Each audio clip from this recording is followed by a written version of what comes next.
Запись пошла. Бисмиллахир рахманир рахим. Так, начинаем нашу беседу. Вот, перехватил я брата Руслана. Салам алейкум. Ассаламу алейкум, кто знает. И, пользуясь случаем, решили вот побеседовать, поднять некоторые вопросы. Все равно их задают или мне, или ему. Руслан, тебе тоже слово, немножко вступление. Да, так получилось, что мы встретились за границей, в Европе, с братом Ишмуратом, Ишмурат Хадрятом, я его так называю. И действительно решили записать видео, потому что те, кто меня смотрит, те, кто смотрит Ишмурат Хадрята, в принципе, у нас много общего, но есть и вопросы определенные ко мне, в частности, да, к Ишмурат Хадряту, возможно, какие-то вопросы. Так что, ну, так как я нахожусь, можно сказать, на канале Ишмурат Хадрята, поэтому я готов отвечать на вопросы, какие зададут. В принципе, ну, если будет время, то сам задам тоже вопросы интересные для меня, для моих подписчиков. Да, тут получается как будто, что я больше интервьюер, задающий вопросы. Ну, там уже посмотрим, как пойдет беседа. Вот, значит, я по определенному алгоритму решил немножко узнавать, задать вопросы Руслану. Интересно, как он ответит мне в первую очередь. Ну и тем, кто смотрит, возможно, больше меня, чем его. И по ходу, я надеюсь, мы выясним много чего интересного. Руслан, вот я хотел начать с такого простого вопроса. Как ты себя идентифицируешь? Кто ты? Как ты попал в страну, в которой ты сейчас находишься? И вообще вот предысторию. Ну, наверняка многие, кто меня смотрит, даже и этих моментов и не знают, не слышали. С этого начнем.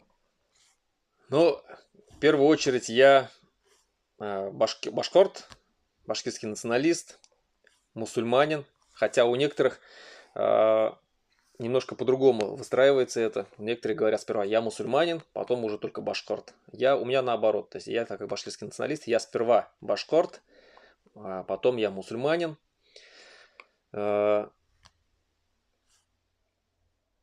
Как я попал в... То есть я башкирский националист, я придерживаюсь принципа башкирского национализма. В лучшем понимании этого слова, конечно же, что никак не ассоциируется с принижением других народов, с изгнанием там, или уничтожением кого-то. Ну, это ничего общего с нацизмом, с фашизмом, с шовинизмом и так далее. Национализм, в моем понимании, это иммунитет народа. Это когда ты свой народ, защищаешь права и интересы своего народа, не унижая, не принижая другие народы, соответственно. Вот. Это кто я такой. В то же время, да, я мусульманин. Можно сказать, конечно же, что у меня, возможно, уверен даже, что у меня намного меньше имана, чем у Ишмурат Хадрата.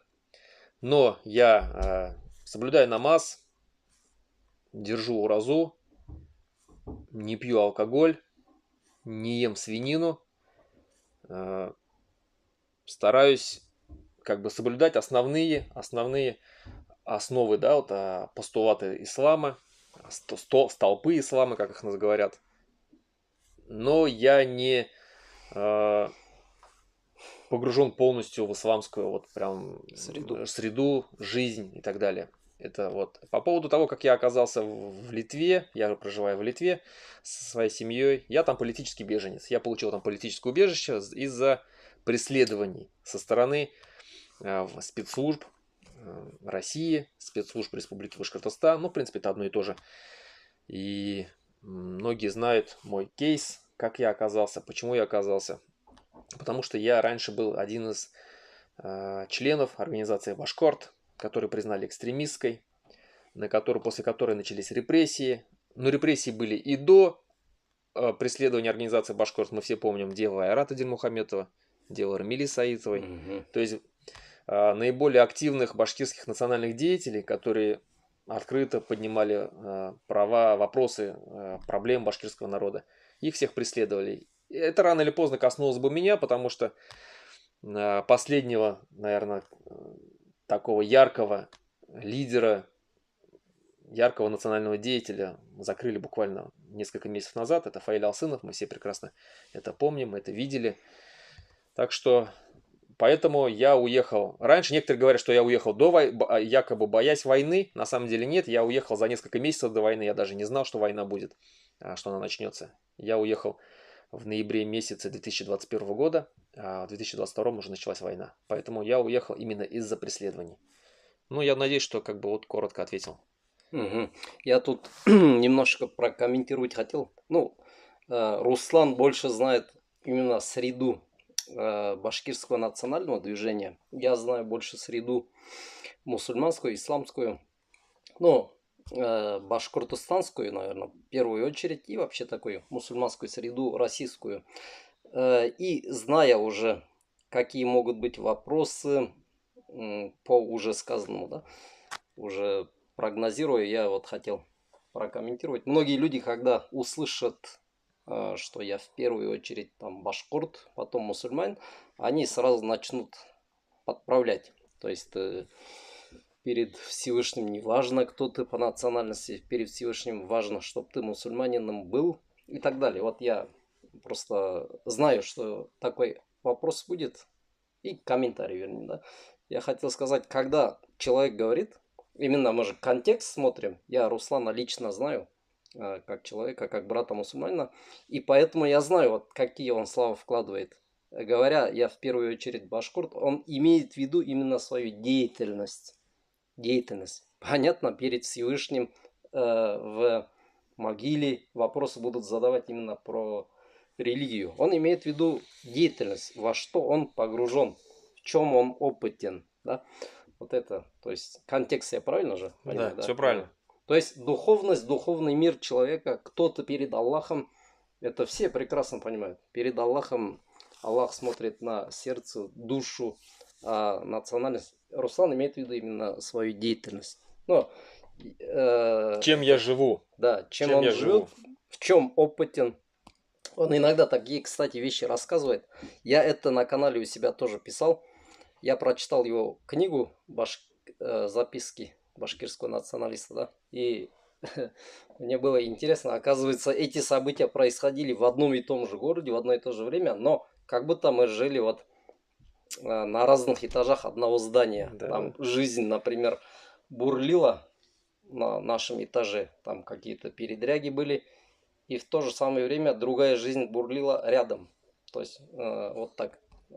Такие параллельные миры, которые пересекались. Я даже вот описывал там такой момент, когда Шура Башкортостана, организация, которая у вас была, проводила свои собрания в здании Всемирного Курултая Башкир на бывший ДК «Нефтяник» на Ленина. И вот мы приходили, у нас позже чуть-чуть начиналось собрание, в этом же кабинете этого же Всемирного Курултая Башкира. И вот мы туда приходили, и вот выходили из кабинета, где только что закончилось собрание Шуры, и оттуда выходили такие бородатые, башкортвар, такие и мы заходили туда, националисты, с Кугубуре. Ну, такой вот помню, такой момент, да. Многие мои, его знакомые, наши друзья, общие башкурты, участвовали вот во всех этих делах.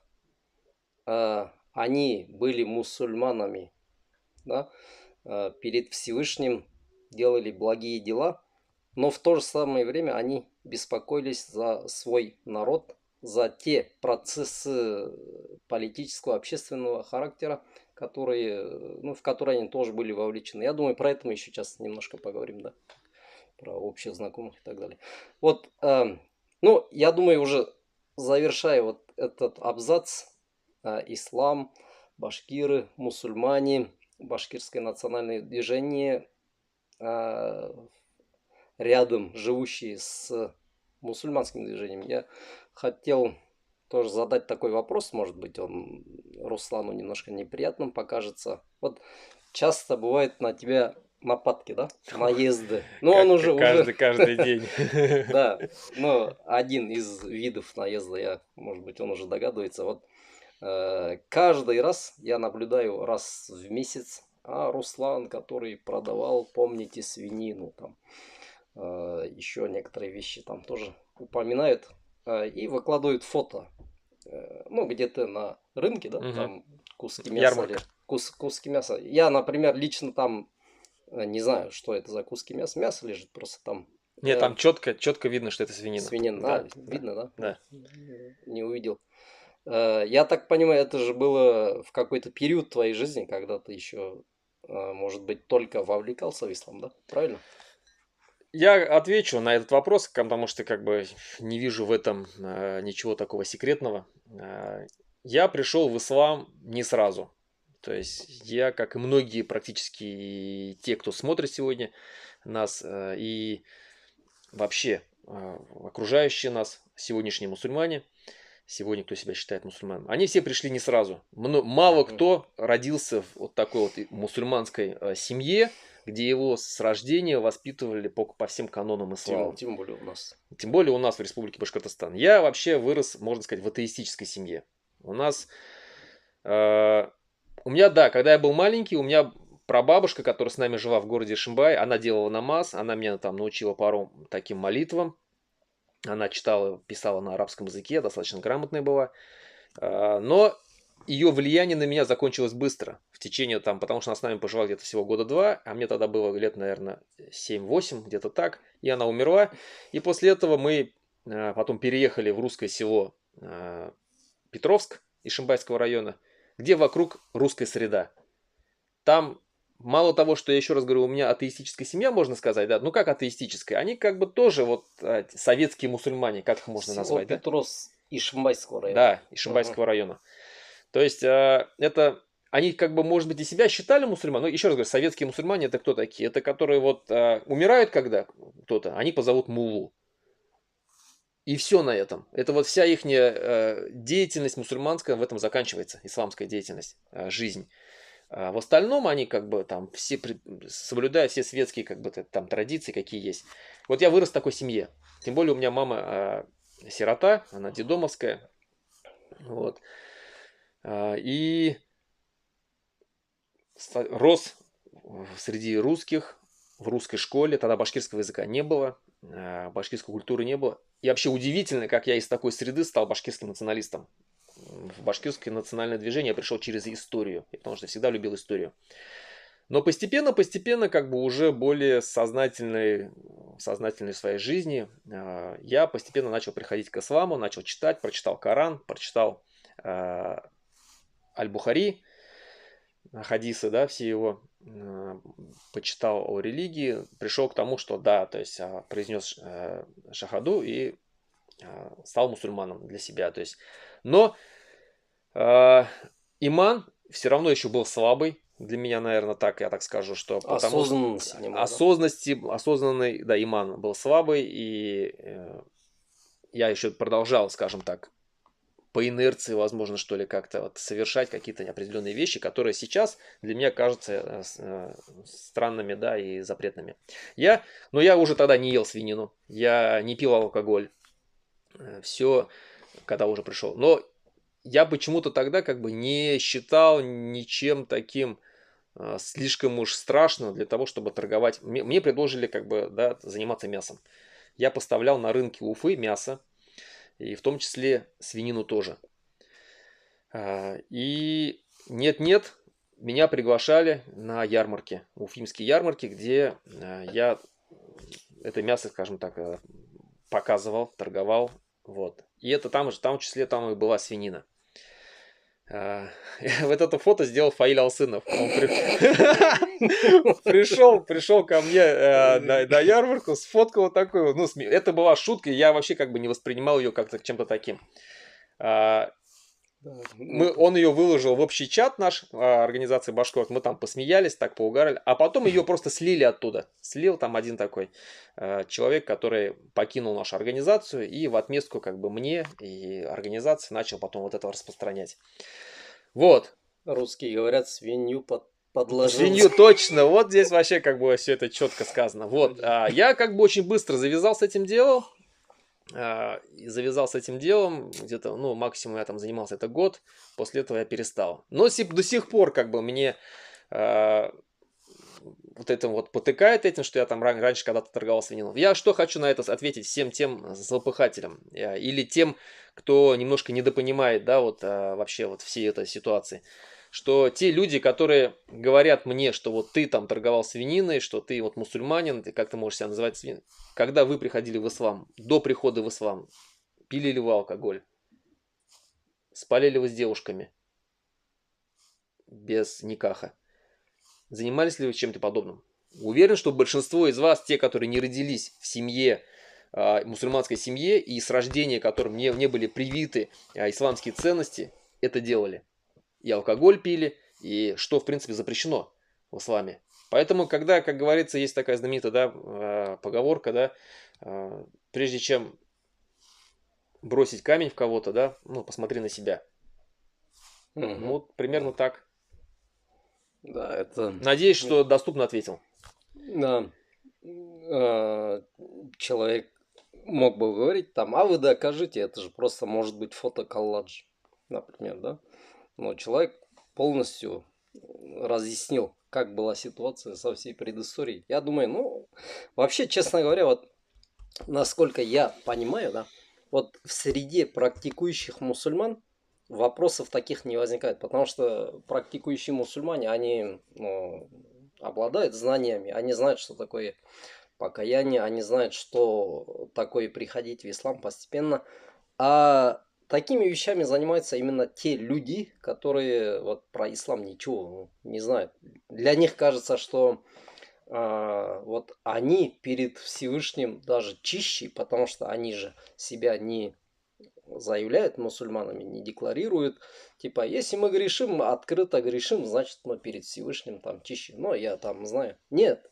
Если человек грешит и при этом он не заявляет себя мусульманином, от этого он не становится таким чистосердечным, не лицемером, как они думают. Грехи, да, они и есть грехи. То есть то, что вы, например, намаз не совершаете, открыто грехи делаете, это вас перед Всевышним на какой-то уровень выше не ставят, чем те мусульмане, которые намаз совершают, пусть даже они грехи совершают. Ну, это да, понятно. Вот, кстати, насчет твоих врагов я хотел тоже спросить, Руслан. Насколько я знаю, если вот сегодня мы придумаем пьедестал такой, да, первое место, второе, третье и так далее, ты, наверное, будешь вот на первом месте из тех людей, кто больше всего хейта ловит из башкир на международном мировом уровне. То есть, да? Есть фильм же такой «Враг государства». Да. Наверное. Другого человека я не знаю, кому столько там сыпется, льется. А вот эти вот враги, они это делают с какой целью? Они это про идею, про идеологию или все-таки кого-то там держат на зарплате, чтобы они вот эти все гадости писали? Как думаешь, Сам? И такие есть, и такие есть. Есть реально идейные люди, которые верят в то, что сейчас делает Путин. И, соответственно, те, кто вот идейно поддерживает войну в Украине, допустим, те, кто поддерживает идейно геноцид башкир, можно сказать так, и ассимиляцию башкир, то, что все мы россияне, что все мы русские, вот как, тот Элвин Грей, допустим, да, я не знаю, идейно он или за деньги это делает, тут сложно сказать, но когда он говорит, что вот все мы русские, да, то возникает вопрос к такому человеку. Вот, а есть те, кто на зарплате, действительно, которые все прекрасно понимают, эти еще хуже. Потому что они все прекрасно понимают и понимают, насколько, в каком худшем положении сегодня находится башкирский народ. понимают, насколько плачевная ситуация на сегодняшний момент, сколько людей уже пострадало от этого режима. И они продолжают это делать, будучи башкирами, будучи татарами, потому что татары точно так же, как и башкиры, терпят унижение от этой империи. Поэтому и всякие есть, и такие есть. Угу. Ну да. Просто за деньги такие вещи писать, я думаю, это все равно сложно. Это все-таки, к сожалению, наверное, великому есть именно такие заряженные. Я почему так думаю? Вот иногда наблюдаешь, да, за дальними даже родственниками. Вот что их сподвигает поддерживать вот это самое СВО, что их поддерживает. Для меня всегда это большая загадка. Украинцы лежат там. Многие вот из этого глубинного народа, я однажды на канале же писал, да, условный парень из деревни, вот я поеду скоро убивать украинцев. Но этот чувак, грубо говоря, он ни одного украинца в жизни не видел в глаза. Он не пересекался. Я даже сомневаюсь, что он, например, с большим количеством русских пересекался. Вот где-то вот в глубинке они живут, но с полной убежденностью он говорит, что вот надо убивать украинцев. Зачем? Что Вот, тебе? кстати, по поводу того, что идейные, да, за зарплату, что мало кто просто за зарплату. Я согласен, в принципе. Вот здесь вот есть яркий пример, когда мы помним ведущего БСТ Тагира Вахитова, который за зарплату вынужден был говорить то на БСТ, видя новости на БСТ, вынужден был говорить то, что ему подсовывали. То есть, да, это система, этот режим. И в итоге, рано или поздно, у него просто... И он, когда понимает, что он врет в глаза людям, всем, и ему в душе противно то, что он говорит, вот то, что ему подсовывают на листке этой бумаги, он просто один момент, когда это было с Куштау, событие с Куштау, встал и ушел, да, и открыто заявил, что я не буду. Команда, да, он. Да, Это тот да, парень, да? да. То есть, и многие журналисты, сегодняшние российские журналисты, та же самая Фарида Курбангалиева, допустим, да, известная татарская журналистка, тоже она отказалась вести новости, потому что я, говорит, не могу вот, переступить через себя и просто каждый день говорить ложь. То же самое Тагир Вахитов наш сделал. И да, я согласен, На что... каком-то официальном канале она была журналисткой, да? Она, Фарида? да, она в Москве, там, на ОРТ, по-моему, пила. Вот, или на Первом канале. Ну, в общем, один из центральных каналов российских. Поэтому я согласен, что те, кто... либо, если это просто чисто за зарплату делают, то они очень глубоко должны затолкнуть, прям вот запечатать вот свое «я», свое вот это вот неравнодушие к проблемам башкирского своего народа. Либо это реальные циники, лицемеры, и, которые поддерживают все, что творит сегодня Путин. Ну, наверное, так. Я вот эту тему завершая, хотел бы обратиться, да, тоже к близким знакомым, дальним знакомым, иногда очень близким друзьям, можно сказать, которые вот в данный момент, используя свою большую или маленькую власть, сказки рассказывают про страшных украинцев, что их надо там убивать и так далее. Да, вот я вам хочу сказать, очень мало времени пройдет, вот это все сохранится, вы будете жалеть. Почему я это знаю? Потому что есть с чем сравнивать. Перед нашими глазами вот Советский Союз, да? Все те же самые процессы, которые были там. Допустим, ну какой-нибудь пример возьмем, банальный. Допустим, 1968 год. Ввели танки, ну, в Чехословакию, да, тогда. Потом же, вы же писали в своих учебниках, ах, вот это не надо было, вот это была трагедия, вот это была печаль. Это вы сегодня так говорите. А ведь тогда вся страна, вот были ваши побратимы, были ваши собратья, которые говорили, правильно, надо вот этих там чехов давить и так далее. То есть, и это был основной бренд. Те люди, которые говорили, что не надо этого делать, это как бы плохо, они были гонимы. Да? Ну вот сейчас очень мало времени прошло, все расставило на места. И вас тоже вот расставят. Хотя есть люди, которые вот ненавидят противников вот этого СВО, да, там считают, что там кто-то нас купил, там мы чьи-то там деньги отрабатываем, идя против этого, говоря, что это плохо, да. Вы так, конечно, народ обманываете, но на самом деле очень скоро вы увидите, то есть вот какой приговор вам история вынесет. Ну, это так, немножко, может быть, даже эмоции, ладно. Руслан, вопрос. Вот ты по жизни за что борешься?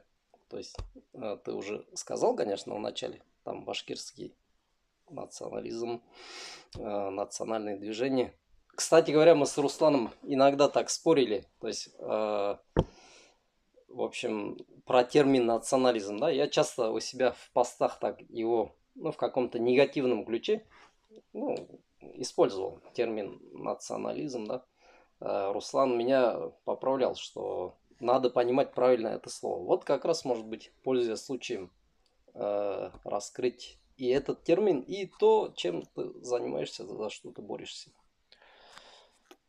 Ну, как я сказал, что националист это вообще вот в европейских понятиях, в европейских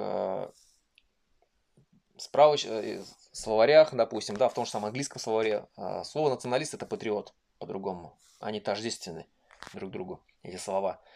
И в моем понимании, что националист, вот как я сказал, это иммунитет нации, да, это иммунитет государства, националисты.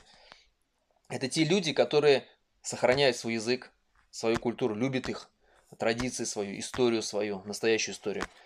И которые сопротивляются ассимиляции, сопротивляются вот этой глобализации, которая сейчас надвигается. Вот любой человек, который создает кружок по защите башкирского языка, допустим, это башкирский националист. Еще раз говорю, в лучшем понимании этого слова. По-другому вы его никак не дадите, никакое другое характеристику вы ему не сможете дать. Ну, башкирский патриот, еще раз говорю, патриот и националист это одно и то же. Не надо воспринимать националист слово как человек, который унижает другие народы, который борется против других народов. Нет, это уже другая стадия. Это уже нацисты, это уже шовинисты. Поэтому я башкирский националист, я себя считаю одним из членов башкирского национального движения. А в башкирское национальное движение сегодня входят даже те, кто сидят во Всемирном Курултае Башкир. Это я так считаю. Пока не забыли, вот где-нибудь вообще вот в научной литературе делается, да, разграничение? То есть разделение слов националист и нацист. Конечно, да, это конечно. делают? Да, нацист это вообще яркое отрицание другой нации, других народов, унижение их, уничтожение их. Это вот то, что делала гитлеровская Германия. Многие их называют фашистами, хотя фашисты это не то. Да. Фашисты это вот итальянцы были. Фашисты это идеология, скажем, вокруг объединения вокруг вождя. Вождизм. Вот это фашизм. А нацизм это уже вот яркое неприятие. Там вот они вообще, немцы, они выстроили вот эту пирамиду расового превосходства, где у них там славяне, цыгане считались низшей расой, подлежащей уничтожению, да, то есть это они там арийцы, там вот, ну, это вообще другое, абсолютно другое, поэтому не надо сравнивать. Вот, я сторонник башкирского национального движения, и еще недавно я, скажем так, выступал за права Башкирской республики в составе Российской Федерации, за федерализм, за возвращение суверенитета, того ограниченного суверенитета, который у нас был в 90-х годах, хотя бы за возвращение тех прав, чтобы у нас не отнимали нашего президента, там, должность, чтобы у нас там вернули наши конституционные права, которые были в 90-х годах, где, допустим, там убрали статью такую в Конституции Республики Башкортостан о том, что все природные ресурсы принадлежат его многонациональному народу. Эту статью убрали, и сейчас мы получаем все вот эти проблемы, связанные с природными, вот эти природные проблемы, да, которые у нас есть, связанные с Таратау, с Куштау, с Каркатау, в Баймакском районе все эти события, которые произошли. Все это вот проистекает. И когда люди говорят, что мы не занимаемся политикой, на самом деле, защищая интересы своей земли, природы, вы занимаетесь политикой, по идее. Вот. Но после того, как началась война, я уже как бы перешел ступень вот этого вот защиты федерализма, потому что я понял, что вот в этой стране мы уже башкиры, но не должны оставаться. Нас ничего с ней не связывает, и вот я не хочу, чтобы наш башкирский народ ассоциировался с этой страной-агрессором. Нас втянули насильно в эту войну, как в принципе и втягивали постоянно до этого в разные войны. Люди гордятся 812 годом, с войной с Наполеоном, там башкиры участвовали. А за что мы участвовали? За кого мы воевали? Сколько тысяч башкир там погибло? За что, по идее? За то, что там Александр I что-то не поделил с Наполеоном. И в русско-японской войне сколько башкир погибло. В Первой мировой войне сколько башкир погибло. За что? Да, вот.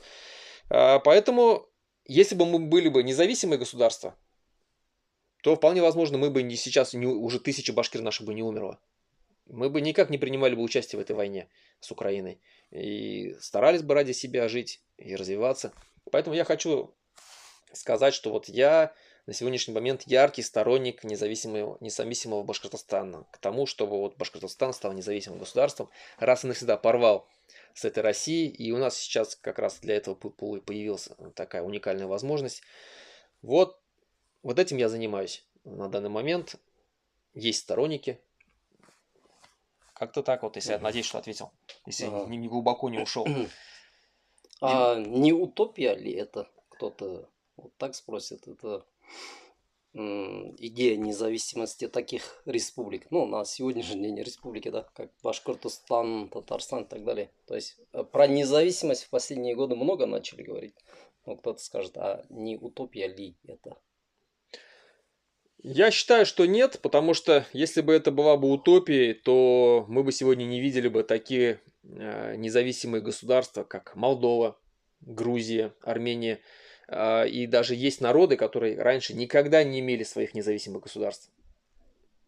Но кыргызы, допустим, да, африканских сколько стран получило независимость. И Казахстан. Когда-то, ну да, когда-то у них были свои ханства туда-сюда, но прошло огромное количество лет, и все равно люди жили идеей жизни о независимости. Балтийские страны сколько лет боролись за это, и никогда никто не считал утопией. Когда ты это не считаешь утопией, когда ты за это борешься, когда ты живешь этим, и ты понимаешь, что ну вот можно было бы не бороться за независимость, если бы у нас вот, ну, берем чисто башкирский народ, да, вот так как я башкирский националист, и мы говорим только о башкирах. Вот возьмем чисто башкирский народ, хорошо ли нам в составе России? Вот если бы нам действительно было бы хорошо, если бы мы, все образование было бы на башкирском языке, если бы у нас все природные ресурсы принадлежали бы нам, башкирам, там, ну и другим народам, которые проживают, если бы вся промышленность принадлежала бы нам, если бы мы заключали бы договоры, экономические, торговые союзы с тем, с кем хотим, если бы нам не закрывали наши башкирско-турецкие лицеи, если бы культура у нас развивалась так, как мы считаем, а не вот этот вот, когда там приезжают гости из Москвы и наши там пляшут там и дудочку в курай дуют перед ними. Сувенирный народ, да, превратили башкир. Если бы всего вот этого не было бы, и действительно мы бы развивались бы, в численности бы росли, носителей языков становилось больше, язык бы обогащался все новыми и новыми терминами, институты на башкирском языке. То есть жили бы комфортно в составе России. Естественно, о никакой независимости не надо было бы говорить. Зачем? Зачем нам независимость, если мы живем хорошо, да? То есть нам создали все условия, чтобы мы развивались. Но этого же нету. Этого нету, и мы уменьшаемся в количестве, мы потеряем язык практически. Мына әле бит русса һөйләшәбез, да бит? Ну, ярар, чөнки күп кем башкортса белмәй, шуңа улар бит русса һөйләштек, шул интервью бирергә. Вот, и мы теряем язык. У нас образование практически свели на ноль. У нас там, нам дают сейчас только базовые, вот первоначальные какие-то там уроки в школе, там на башкирском языке, а вся наука сегодня, которая далеко шагнула вперед, она вся на русском языке. Кто после этого выходит башкиры? Башкирами ли? И у нас нет ни одного института на башкирском языке. У нас правительство подчинено полностью Москве во всем. Поэтому говорить о том, что нам хорошо в составе России, это неправда. Нас отправляют умирать за какие-то непонятные идеи, за русский мир. Зачем нам этот русский мир? Зачем нам воевать с Украиной, которая нам ничего плохого не сделала? Что мы там забыли, башкиры? В то время как нас здесь когда сажают наших, всех посадили практически, да, сколько людей посадили за то, что люди поднимали башкирские проблемы. Сколько репрессий в них, сколько штрафов наложили людям, сколько сейчас в баймакских событиях сидят. Нормальное государство разве так поступает со своими гражданами? Нет. И поэтому я вот не вижу никакого смысла дальше оставаться в этой стране. Я вижу, что мы должны построить свое отдельное независимое государство. И пример тому есть маленькие народы, у которых есть свои собственные маленькие государства, и они прекрасно живут. Эстонцы. Их всего 900 тысяч в своей республике. Нас 1,5 миллиона. Но у них прекрасное независимое государство, однако вот мы колония. Хотя по потенциалу, по промышленному потенциалу, по природным ресурсам, по человеческому потенциалу, наконец, мы превосходим их в несколько раз. Ну вот как-то вот так, наверное. Я думаю, ты подробно ответил на все. Да. Я бы хотел вот еще что добавить, да, ко всему сказанному. Но представим такого среднего башкорта, башкорт, вот он называется именно так, башкорт. Что среднего башкорта отличает от любого другого, ну, предположим, любого другого представителя русских, чеченцев, там, американцев, англичан и так далее. То есть, если ты башкорт, значит, есть какие-то отдельные пункты, которые только для тебя, ну, представляют значимость. И ни для кого другого они значимость не представляют. Ты башкорт, потому что ты, ну, говоришь на своем языке. Но это в первую очередь, да, ставят как социология, этно, социология, психология. Ты башкорт, потому что ты придерживаешься определенной религии, ислама в нашем случае. Ты башкорт, потому что вот в каких-то моментах у тебя больше комфорта, преимуществ именно у себя дома и нигде не в другом месте, допустим, да. Вот представьте, теперь приходит какая-то группа людей и говорит, вот это ты не должен любить, здесь мы тебе свободы не даем, вот это тебе не принадлежит, вот это тоже, и вообще, ну, как бы лучше бы ты... Делай то, что мы говорим. Лучше вообще ты забудь. Тогда что остается от этого башкорта? Язык. Вот сейчас, если перечислять, да, мы под каждой графой поставим просто no comment. Нет комментариев. Язык башкирский. Какое у него положение в данный момент в Башкортостане? Он сохраняется хотя бы. Потом религия, да? Ну, какие-то старые маразматики, чуваки там приходят и говорят нам, как нам одеваться, бороду как подстригать, как совершать намаз и так далее. Потом нам вот говорят, что на земле башкурдов вот эти тополя, там какие-нибудь мосты, какие-то богатства, они, оказывается, тоже не принадлежат. За огородом лежит какое-то золото, да? Ты его тоже не можешь выкопать. Вы просто мне вот ответьте честно на вопрос. А чем мы отличаемся от вот когда-то колонизованных средневековых вот, рабов Африки? В чем у вас преимущество? Ну, они также свои песни пели, плясали. У них тоже какие-то дудки были. Возможно, им разрешали, когда приезжал хозяин, какие-то свои песни устраивать, да? Вот это, что ли, ваша свобода? И под каждой графой, под каждым пунктом у нас будет no comment. То есть ничего башкирского уже, в принципе, у вас не осталось. А вот это баймакское дело, что это, если не какая-то, грубо говоря, денацификация, ну, Башкортостана. Показательно. Все сидящие там, да, там, по-моему, ни одного нет представителя другого народа. Все башкиры. И нам доказывают, что нет, у нас нету по национальному признаку, мы никого не ущемляем. И так далее. То есть тут больше вопросов, чем ответов. Еще я бы добавил бы здесь, когда мне говорят, что вот утопия, да, что Башкортостан это утопия, что мы никогда не сможем жить независимо от России, что русские нам все дали, это наш старший брат, он нам все построил, он нас всему научил, там, науку дал и так далее.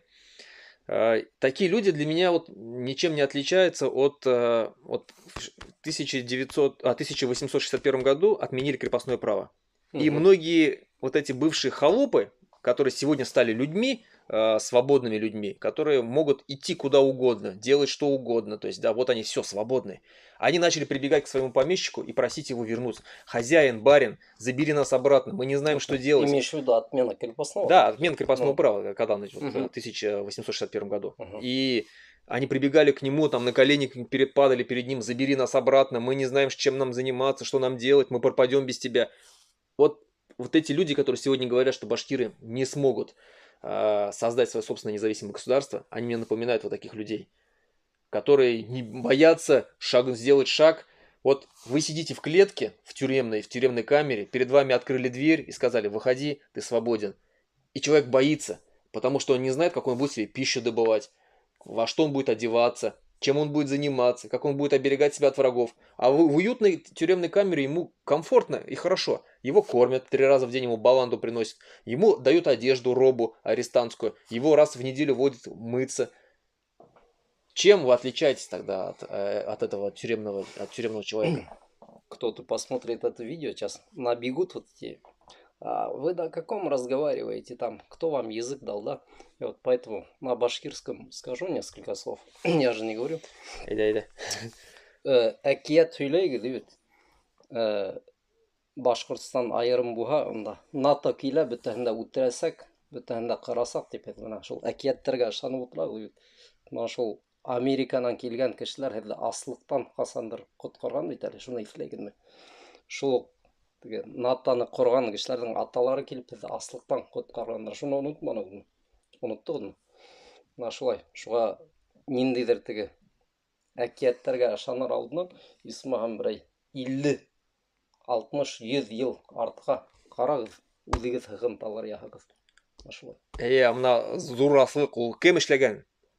Һеҙ яратҡан ошо Лениндар, Сталиндар мына ултыралар бит YouTube-ға килеп. Ҡустым, Сталин булмаһа, һин бында булмаҫ инең тип. Сталиндар, Лениндар булғас, беҙҙең бәлки туғандарҙың яртыһы юҡ әлеге ваҡытта. Говоря по-русски, не благодаря ему, а вопреки выжившие люди в данный момент эти земли населяют. Да, все правильно. Әйттек, әйтер һүҙҙәрҙе әйткәнбеҙҙер бит. Әгәр нимәлер ҡалған булһа киләсәктә тағы. Ну, мына, как говорится, начало положено. Многие просили сделать совместное видео, стрим с Ишмурат Хазрятом.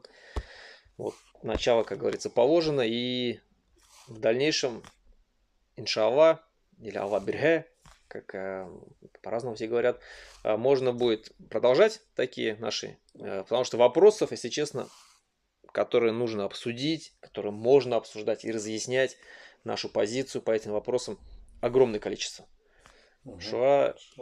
Я думаю, что не первый, не последний раз. Яйлап, иншалла. Ярай, Руслан, беренче тапкырга. Мені күргәнемә шат булдым, тағы күрешербез, иншалла. Әлбәттә. Күндерәбез. Ассаламу алейкум. Алейкум ассалам.